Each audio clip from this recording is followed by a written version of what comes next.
Presented by Bigelow Tea, Jackson Lumber, Blue Moonlight, Wellesley Testosterone, FindMassMoney.com, Gem Plumbing, and by Golf. On Boston's home for sports, 98.5, The Sports Hub.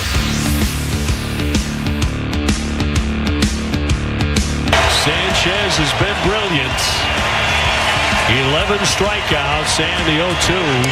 Swing and a miss to strike out Gonzalez for his 12th K in the book. A dominating performance by the slender lefty. 4-1 the final. The Phillies, they had plenty of runs early as it turned out. And the Red Sox are now 1-4 on this road trip coming out of the gate here in the second half. We ran into a buzzsaw here tonight with Sanchez. Sometimes, and again, 1-4 out of the break, it is what it is. But on a night like tonight, you sort of tip your cap. This kid was fantastic. It's like when you see Garrett Crochet with A-plus stuff, sometimes it's just not your fault. And that's how good this kid was here tonight. Fitz, after a long layoff, gave up some runs early on. Bullpen did a nice job, but you just did not have an answer for Christopher Sanchez. Felt like that was going to be the way early on as he goes all the way for the complete game win. That's how it ended last night. Red Sox can run off the road again, lose this time to the Philadelphia Phillies 4-1. Now, what is the record now, Jared Carrabis? 1-4 since the All-Star break against these first-place teams in the National League. The Red Sox just kind of rolling over, getting beaten every night by good pitching. And yes, Jared Carrabis in studio, presented by Blue Moonlight, a light and refreshing citrus wheat beer with only 95 calories, brewed with real tangerine peel for a subtle sweetness and a smooth finish, just like me. Jared. That's right, Tony. There you go. Enjoy Blue Moonlight today. 617-779-0985 is the number here on the Baseball Hour. We got a lot to get to. Most notably this, Jeff Passan wrote a story today on ESPN.com. What year are we in? Concerning 2007. Okay. Concerning You're on MySpace, Jared. Trade deadline preview is what Passan wrote. Went up at 7 o'clock this morning. Trade deadline preview, scenarios for all 30 teams. He wrote one about the Red Sox that included this line. So let me read it to you. And by you, I mean those of you out there.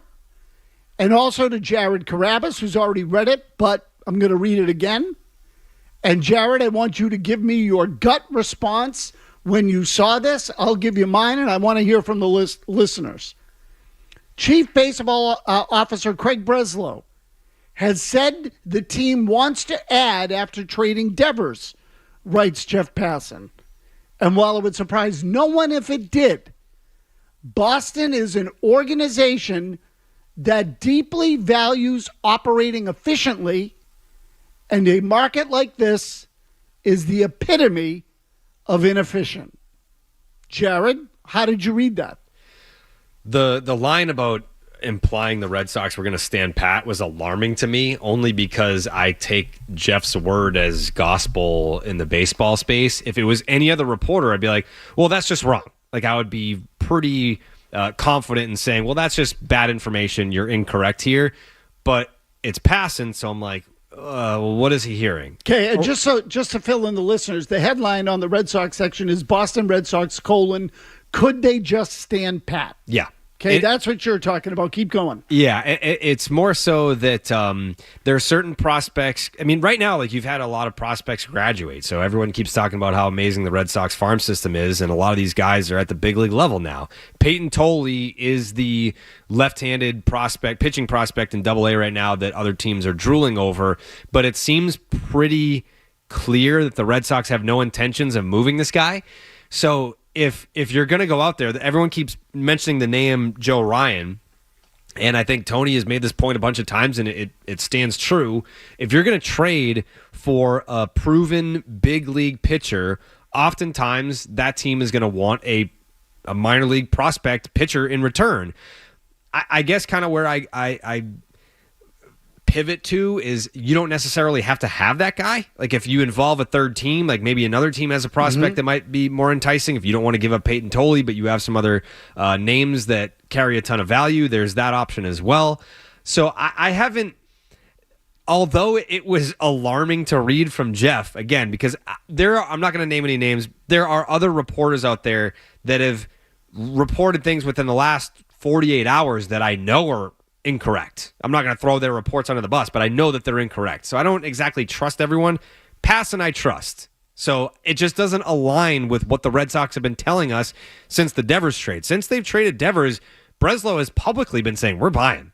So why would that be the message, and then they would do nothing? That doesn't make sense to me. Okay, well, since that time, and I don't know the last time you spoke with the Red Sox or the last time anyone else did, but the difference is that they've played 5 games post All-Star break against good competition. They've been shut down. They're not scoring runs, and they're now 1-4. So let me ask you, see, this is one of the real fundamental questions for me in this whole thing as it pertains to the Red Sox. What are their biggest needs, not just for 2025, but beyond? Okay, so they have Meyer, they have Anthony, they have Abreu, they have Rafaela. Right now they still have Duran. They have Brian Bayo. They have Crochet. All those guys are basically 25 and under. Okay, there's a couple of 26-year-olds in there. Narvaez is 26. Mm-hmm. Duran's a little older. He's 29. But you get the idea. Sure. Those nucleus guys on offense, those core guys, and even Bayo and Crochet are 25 and under. If I were to say to you, do they have enough starting pitching with just those guys to be World Series contenders beginning in 2026? What would you say? No. Would you say no? Yeah, correct. Okay. No. I mean, as would I. It's a lot of one-year deal guys, too. Okay. A lot of guys that are here right now are not going to be here next year, especially in the bullpen. Chapman's 37, so it's the bullpen and it's the rotation. Okay, so you need pitching for the long term as well as the short. Yep. Even if your farm system has some pitching in it now, which it does, those guys are still at the lower levels for the most part, or just starting to break in at Double-A in some cases. It's going to take a while to get them, and even when they get here, it's going to take time for them to develop into reliable big league starters. All that's true. So you're going to have to get pitching either via trade or free agency for the future now. The free agent pitching class sucks. Okay, so again, Zach, we were just going over this. I asked Jimmy Stewart this during the break. I know you were in there when I said this. Zach Allen, Merrill Kelly, Framber Valdez. There's a few guys, but those Dylan guys, Cease. Those guys are going to cost big money. They shouldn't. They haven't had very good years. None of them. Is Framber Valdez having a bad year? No, I don't know what he's doing. It's not bad, but Cease, bad. Gallen, bad. Merrill Kelly is, how old is he? He's mid-30s? He's 36, yeah. So there were some one-year deals in there or 2-year deals in there. But for the most part, you're going to have to pay for pitching on the free agent market. Mm-hmm. Wouldn't you be better off just making a trade for Joe Ryan for the next 2 years and adding him to your rotation now and for 26 and 27? Wouldn't that be, in other words, why are the Red Sox all of a sudden balking at the idea of trading at a guy like Joe Kelly or Joe Ryan because they don't believe necessarily in this team in 2025? I think the other thing, too, when you look at this is Peyton Tolley might be very, very good at the big league level. We don't know necessarily. We know that Joe Ryan's very good. So the hope is that Peyton Tolley one day becomes as good as Joe Ryan is right now. Correct. So, yeah, there's probably, at least from like a farm system standpoint, I don't know that like major league guys, how many major league guys I would move in the deal, but they have the farm system to be able to make a deal like this. And it's not even a matter of should the Red Sox do this. It's a matter of do the Twins want to do this? And the reporting is kind of back and forth. It's we're keeping them, we're hanging on to them, we'll listen to offers, we really have to be blown away. That's what everyone said. We have to be blown away. The Red Sox are saying that about Duran right now. I mean, we're not in a hurry to trade Jarren Duran or Wilyer Abreu. We really have to be blown away by it. I mean, no one is looking to get fleeced, sure, but that doesn't mean that there's not a trade that could be made between these two teams. So I'm just saying the idea of the Red Sox standing pat to me is inexcusable. And when I say inexcusable, we can debate whether or not the team in 2025 is worth it. You want to tell me you think the 2025 Red Sox aren't worth it? Go ahead. Obviously, everybody's entitled to their opinion, Jared. What I'm telling you is they need Joe Ryan, whether it's for this year or not. They need Joe Ryan for the rest of this year. They also need him for next year and the year after. Yep. They're going to need a starting pitcher of that caliber no matter what. And you want to feed me Brian Bayo, feed me Brian Bayo. But go get yourself another guy regardless. Then all of a sudden you can take your time with Brian Bayo, take your time with Peyton Tolley. Now you got a couple of years, and you have all the luxury you need. And if it just comes down to trading a prospect, what's the big deal? And that line, Boston is an organization that deeply values operating efficiently, and a market like this is the epitome of inefficient. I got news for you. Whether it's a trade or free agency, it's inefficient. Those aren't efficient ways to build a team. That's why you can't do it exclusively that way. But that doesn't mean you should never do it. It means that there is a time to do it when you are on the cusp of winning. And what Boston should value deeply is not operating efficiently, it's winning. That's what you should value deeply. That is what the fans value deeply. Winning. What is wrong with winning? Colton Situate, quickly, if you could, please. What do you got? Yeah, guys, so watching the Phillies reminds me a lot of former World Series Red Sox teams, and we need to build a rotation like that. The lineup's not as good, but look at the guys they have, Luzardo, Sanchez, Wheeler. They're all horses. We have a stallion, but the guys behind them, you don't know what you're going to get on any given night. Those guys are a dime a dozen around the league. So, Jared, I would say this is sort of a Dave Dombrowski hallmark, that if you look at the teams he's built that have been championship contenders, they typically have great starting pitching. Yeah. I mean, it's pretty basic. It's a basic concept. I know the game has changed. And as much as we get mocked for last week when you said super pen. Which I would like to address that later in the show, because I'm about to throw hands with Michael Felger. Super pen. Yeah. Okay. So a lot of teams think you can build it through the bullpen. You can. There have been teams that have won with... Try to go super pen. The Yankees had a great bullpen with John Wetland and Mariano Rivera, and they were able to shorten games. The Reds famously had Norm Charlton, Rob Dibble, and Randy Myers. The Nasty Boys, they were able to win with a bullpen. It can be done. The better way is still starting pitching. And the more common way is starting pitching. So I'll tell you what, let's do this. We want to get to all of your calls. We're also going to have a guest join us by phone in the next segment who might have a strong opinion and some insight as to specifically what Jeff Passan wrote today on ESPN.com. And that guest is Jeff Passan himself. He'll join us next along with your phone calls on the Baseball Hour. The Baseball Hour with Tony Mass. Hey, it's Maz for Xfinity, where they deliver the best Wi-Fi with the best in-class equipment, which is all a way of saying that at Xfinity, the internet is booming. And did you know Xfinity combines the power of both internet and mobile so that you've got lightning-fast speeds at home and on the go. With Xfinity internet and mobile,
is the wrong word, but scenarios in the stance of all 30 teams going into the deadline. And there was this line in the middle of the Red Sox item that frankly alarmed me.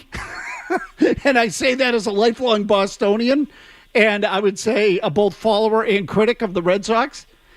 Chief Baseball Officer Craig Breslow has said the team wants to add after trading Devers.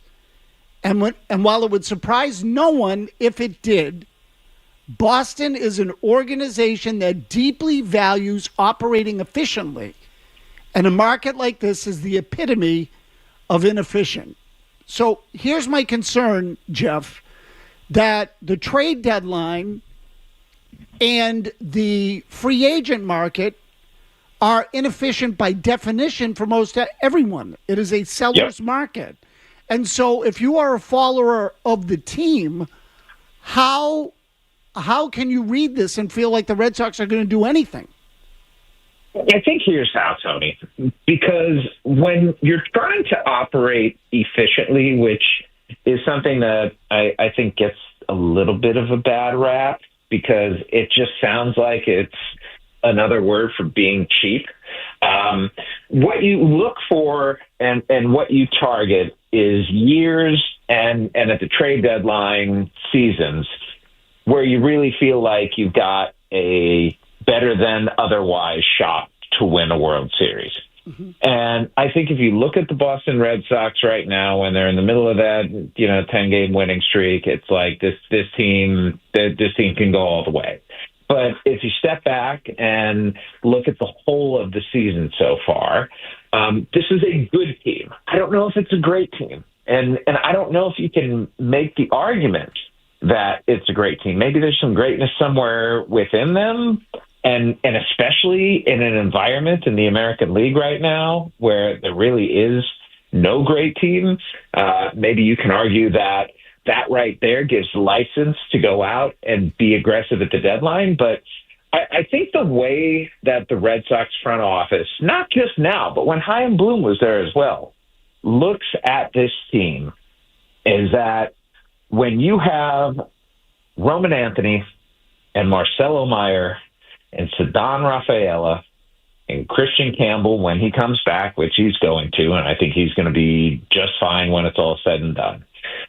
When you have this core in place that you do, when you have infrastructure in place like you do that seems to be churning out hitting, whether it's the password or Franklin Arias, when you have, Peyton Tolley and others coming up through the system on the pitching side that seem to be balancing more out a system that's been very bat heavy at the top. When you have all of these things, it would be irresponsible to treat 2025, a year that it is not abundantly clear that you're one of the best teams in the league, let alone in your own division, as some sort of time to really go for it. Efficiency is about understanding moments and capitalizing on them. And you guys watch more Red Sox baseball than I do, so you are better equipped to answer this question. Has this team shown enough to this point where you say they need to go all in, they need to be aggressive, they need to do this now?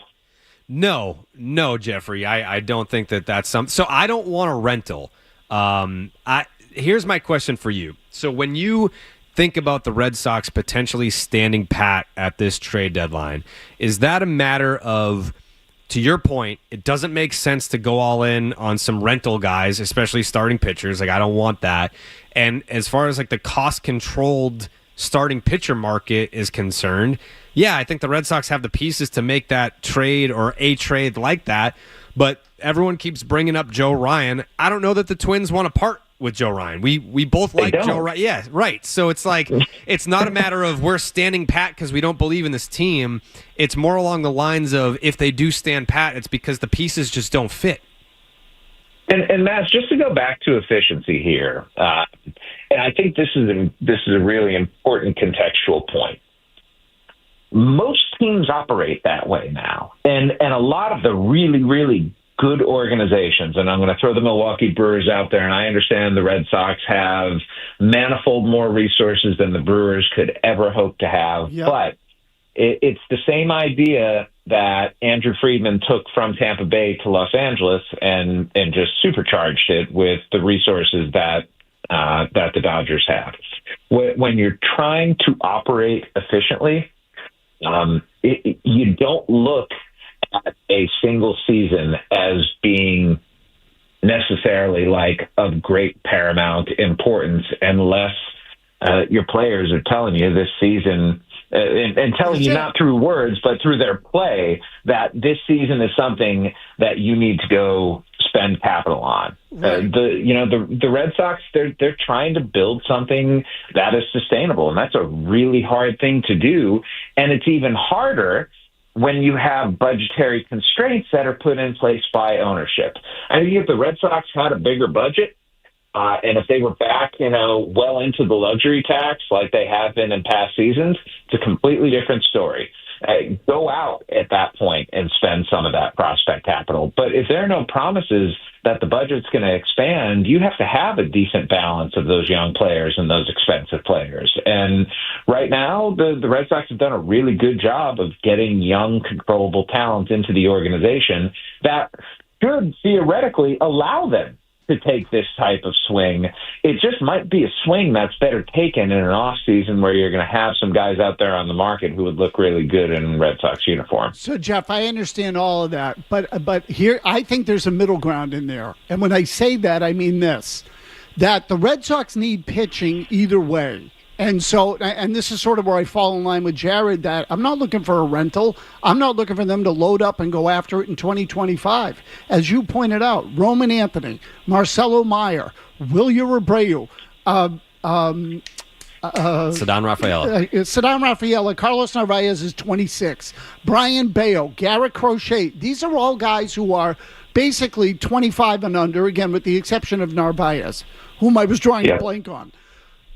They are not, this is not a one-off. So now I use the name Joe Ryan as just as a space holder. But if there's a guy out there in a small to mid market whose salary is going to now escalate as a result of arbitration years and looming free agency 2 or 3 years down the road, why can't they pay that price right now when they're going to have to go out and get pitching in the offseason anyway? Like, to me, it's time. And here's why I would do it now as opposed to waiting for the off season. Because it's important to get postseason and big game at bats, even if it's just pennant race at bats, for Roman Anthony, Marcelo Meyer, Wilyer Abreu, so that when next year comes and 27 comes, you are ready to vie for a championship. It's been 6 years now where they've been a 500 team. That's too long in a market like this. Yeah, I think that is a very reasonable perspective to have, and it's the counter argument to the hey, let's stand pat and see what they have. I do think they're going to be in it regardless of what they do at this deadline. I do think this team is good enough right now, as it is currently constituted, to make the postseason in what is a down American League. I think the counter, Tony, would be when you're paying at the trade deadline, you're paying an even bigger premium than you're going to in the offseason in terms of talent for trades. That is always the case. There's more urgency, and there's more involved when it comes to that. Are you telling me that you value Joe Ryan, for example, or Mackenzie Gore? I'll give another guy who's controllable, or Chris Bubich. Yep. There are a few different guys who could be had at an extreme premium. Are you telling me that you value them higher with the cost of players that it's going to take to get them, and a significant cost of players it would be? Like a really significant cost. You value that higher than going out and just spending money on a Dylan Cease, on a Framber Valdez, on a Ranger Suarez. Like, there's some starting pitchers this winter who are available and who are good. Maybe not Joe Ryan good, but when you add in the fact that it would cost Franklin Arias, Justin Garcia, Peyton Tolley, like, that's the package it's going to take to get Joe Ryan. If the Twins are asking, and I have this on good authority, the Twins are asking for 2 top 100 prospects for either Joan Duran or Griffin Jacks. Those are relievers. Imagine what they are going to want for Joe Ryan. It's an outlandish amount of talent, a Crochet level, if not higher at this point, amount of talent. You would rather spend that than just go out and spend money and keep all those young players? No, I wouldn't. But, Jeff, here's the problem. I don't think the Red Sox are going to spend the money on those kinds of pitchers anymore. I don't think they're going to do it. So I think John Henry's philosophically opposed to it. I think they did it with David Price, and it blew up in their face, and he's never going to do it again. And I understand that Crochet just got a big deal, but he's a little different. He's 25. They traded for him. And I guess what I'm saying is they need to make another Garrett Crochet deal. One pitcher is not enough, and I don't have the confidence in their willingness to go out and spend on the free agent market. I don't. Let's put it this way, Tony. If I'm taking that as fact, that they're not going to go out there and spend the dollars necessary to bring in a frontline type starting pitcher, then I wholeheartedly agree with you. Go out and get him now. But I don't know, man. I get your point on David Price. I don't think any of those guys I mentioned is a $200 million pitcher. I think it's more like a 9-figure guy, and I think that's well within reason for the Red Sox to go out and get this winter. And that the added benefit you get from a Joe Ryan or a Mackenzie Gore or a Chris Bubich right now, I just don't know that it's worth all those players that you're going to be giving up unless you really, truly, firmly, deeply believe that you have figured something out so that you can crank out prospects like the big three, and Kyle Teal and Garcia and Arias and on, consistently. Now, some organizations can do that. That's one of the things the Dodgers have done. They've done a remarkable job at player development. And if the Red Sox have enough faith in their system to believe that they can continue to do this, then I would get that trade. It's just going to be a lot in cost. And you're going to look at the model, and the analytical model is going to sit there and tell you this is a bad trade. And you have to have the conviction to look at this, this objective thing that you use to help you guide a lot of your decisions and say, you know what, screw you. We're not listening to you at this point because winning now is too important. And I can see that. As a fan, that's almost what you hope your team does, right? That they are so committed to winning that they say, forget now or forget the future. Let's focus on now. But I don't see this front office operating that way. All right, Jeff, listen, I know I've been in your shoes. This is an absurdly busy time of year, so I don't want to keep you on the phone all night. You've been kind enough to join us as it is. But before you go, is there a name out there that no one has heard yet who could be a trade candidate that will make people's eyes pop? I mean, Dylan Cease, kind of, but what the Padres are trying to do is trade big league talent for big league talent. And there is either going to need to be a very specific, this is our strength and we can trade from it, and starting pitching, which isn't even frankly a strength of the Padres right now, but Cease is going to be a free agent, and we can get him from you. But I think Robert Suarez is probably the likelier of the Padres big league guys to go, just because their bullpen is so good. So no, we don't have.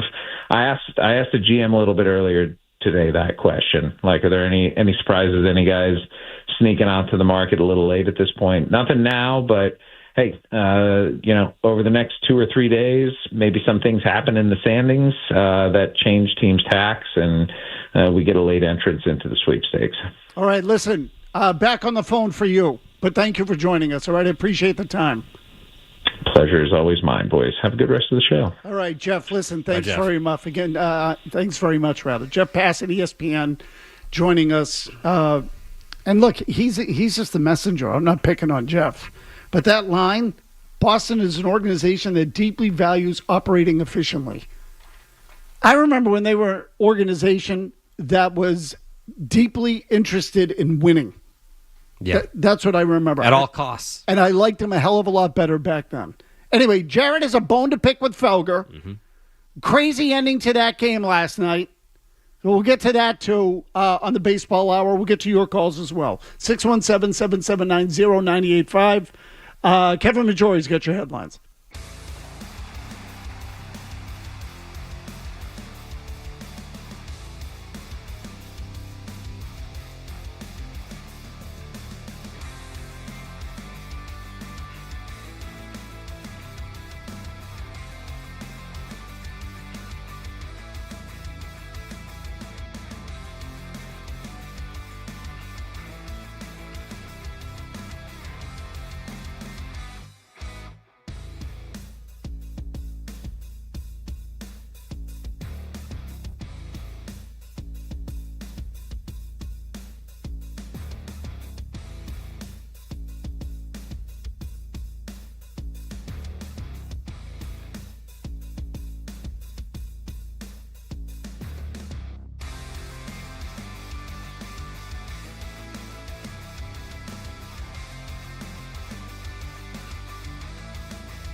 on the Sports Hub. Well, if you don't get Joe Ryan, and I'd take Nate Eovaldi, but if you don't get Joe Ryan, how about, I think he said the path is a super pen? Super pen. Super pen. Super pen. Yes. And then he started to talk about it. Kyle Finnegan of the Nats is a closer. Hold on, stop one. Just 1 second.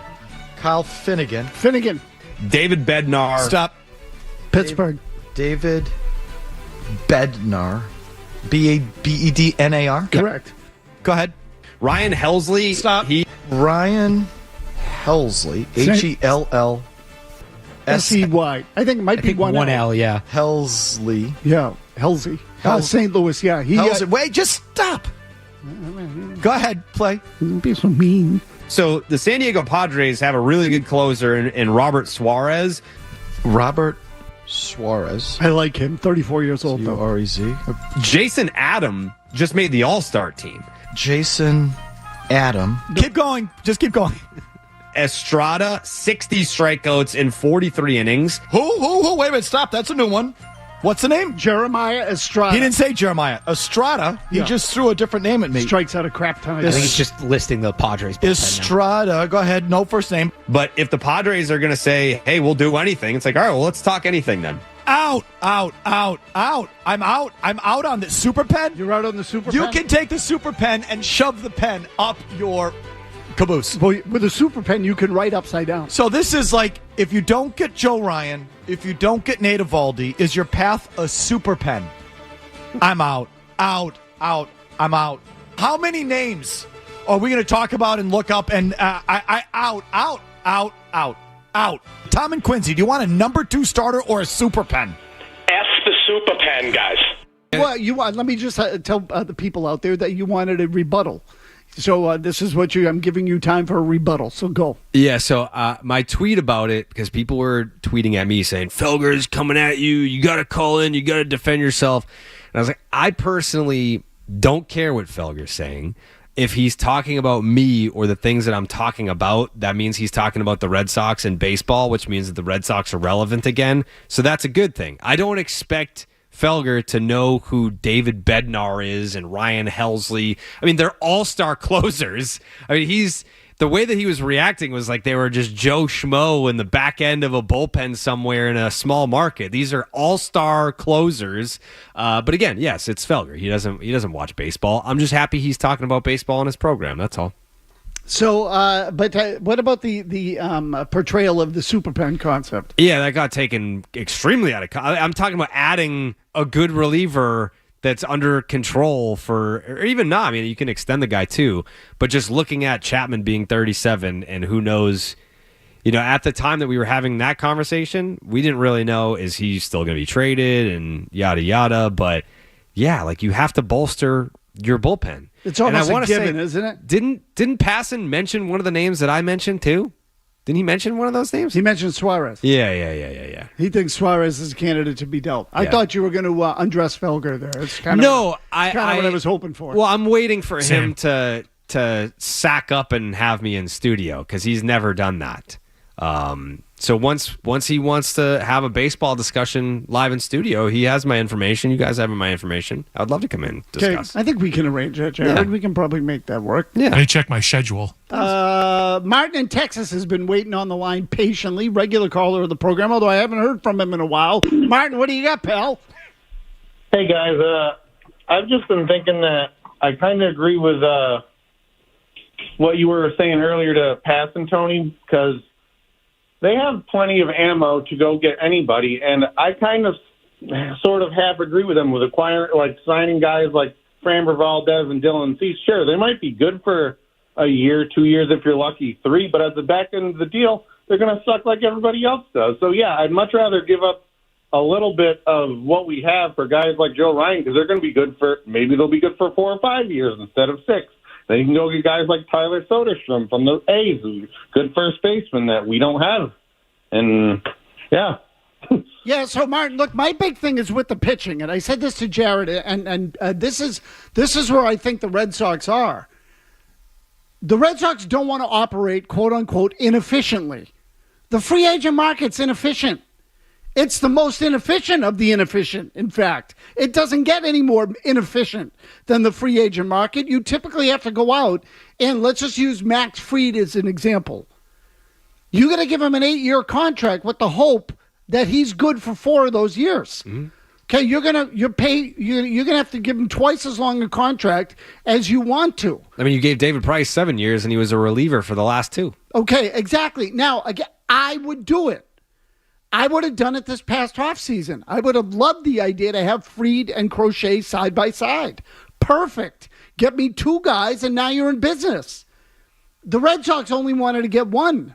They're going to need to get a second guy at some point. They wanted Max Fried. It's just they weren't willing to do the 8th year, and I think the Yankees were like, if that's the separator, then here you go. Because, I mean, they knew that they were losing Garrett Cole. No, I understand that. I'm just saying that I think the Red Sox then went to Crochet after they didn't get Fried. I think they wanted both. Oh, you do think they wanted both? Yeah, I think they wanted both, but they didn't want to go 8 years on Fried. Okay, and why not? I mean, what Felger was saying earlier. Because it's inefficient. Yeah, the calculations and the algorithms. Okay, so and I come back to, well, do you want the guy or not? This is what it is. And no one said it's efficient or it's economical. It's not. But it's what you have to do if you want to get a couple of guys like that at the front end of your rotation. At the end of the day, the last time they won, they did it where they paid for Price and they traded for Sale. And on some level, they needed them both to win. And I think that that's what happens, is you got to make that decision. Are we committed to winning or are we not? And this is why I find this comment, the paragraph in the Jeff Passan story, and I got to reach into the trash can here and get it, why I find it to be alarming. Boston is an organization that deeply values operating efficiently. Well, then that means they're not going to extend themselves. I don't necessarily agree with that, though, or at least the way that you're framing it, because if that were the case, Alex Bregman's not here. I think all the algorithms were saying, this guy, don't give this guy 6 years. This is what he's worth on an average annual value basis. They blew past that to get the player. They were saying, hey, we don't want to do 6, which ultimately, ironically, they're still going to have to do because now everyone's clamoring for an extension and they're probably going to have to do that. Now that I don't think that they envisioned the Rafael Devers situation playing out the way that it has. So now that Devers is gone and it's because you introduced Bregman to the fold, well, you're going to have to keep this guy around, especially when you have the Roman Anthonys and the Marcelo Myers and Christian Campbell's raving about his impact on their game.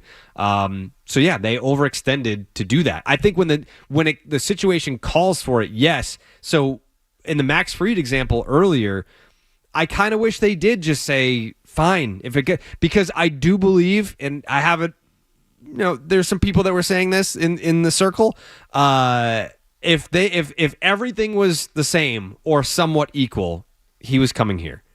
The 8th year was the separator. So if you wanted the player, you have to extend yourself. See, I don't think they extended for Bregman.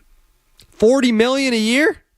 It's 3 years. They gave him Aaron Judge money. Okay, but again, they've always said that the short-term deal is one that they're willing to do. And really, it's not even 3 years. It's a series of one. Yeah. It's a series of 1-year deals.